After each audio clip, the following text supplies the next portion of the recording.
Yeah, I think the role of a wellbeing manager is far more than an athlete social service. It's a role where you need to be invested enough in the player's football environment, so you give the athlete at least you understand the environment that they're working in and some of those complications of being an athlete.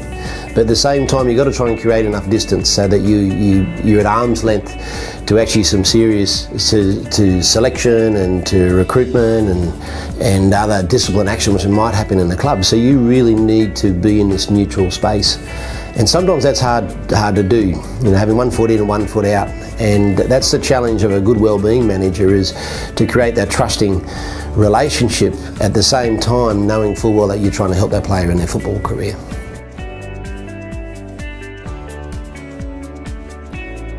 It's important as a wellbeing manager that you're not considered part of the coaching staff, and while we often say that what we do actually will help them as a player, but we're not on that coaching staff. We're not the sports psychologist who's purely concerned about that performance in that 80-minute period. We're worried about the whole 7 days a week and the full 12 months of the year, and even the person's lifelong journey. So I think a lot of what we do is, before an athlete becomes a professional, while they're during their professional career, and then long time after their career. So that's the beauty of what we do, is try and create these relationships which are really long term.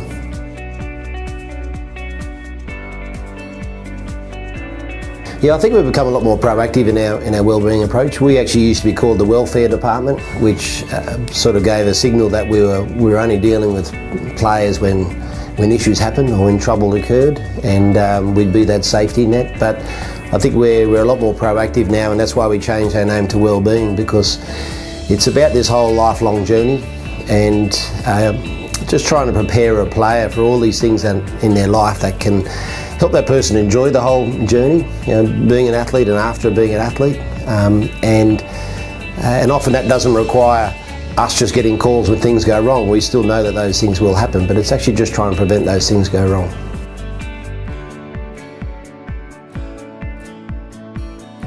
Yeah, look, we're often asked about what are our qualifications as wellbeing staff, and we're not.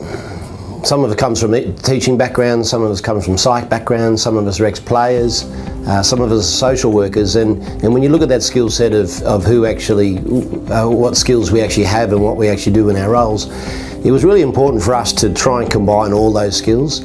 Often we say that the best wellbeing manager is someone who can create a trusting, confidential and resourceful relationship, where a player can share some issues and share their life story, and I think the program, the Elite Athlete Wellbeing program, actually gives us tools on how, when and where to have those conversations, and when we invest ourselves in a person's life, is how do we actually deal with that information, and how we actually help the player become a better person and more fulfilled in all those areas of their life. And it's not just being a player, it's from family to relationships to community to their post-football careers to the way they handle their money and the way they sit in their community. So it's a whole range of things. So it's just helped us become more prepared in asking those questions and then dealing with the responses.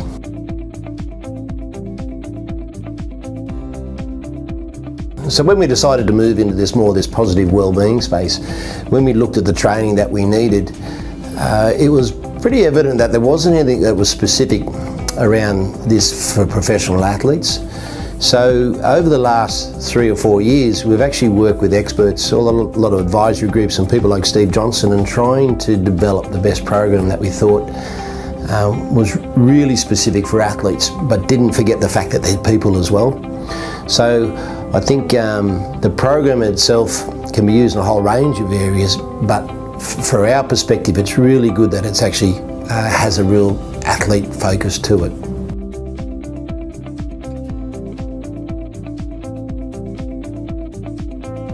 Well, I think what has happened is it made us a lot more confident. We have some really difficult conversations, and I think the program has made us a lot more confident in actually dealing with those in a really validated and scientific way, but doing it in our own way.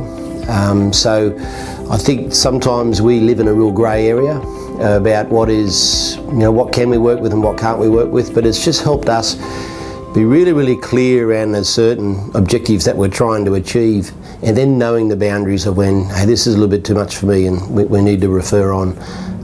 But I think it's helped us create better relationships, more fulfilling relationships, and hopefully more effective relationships.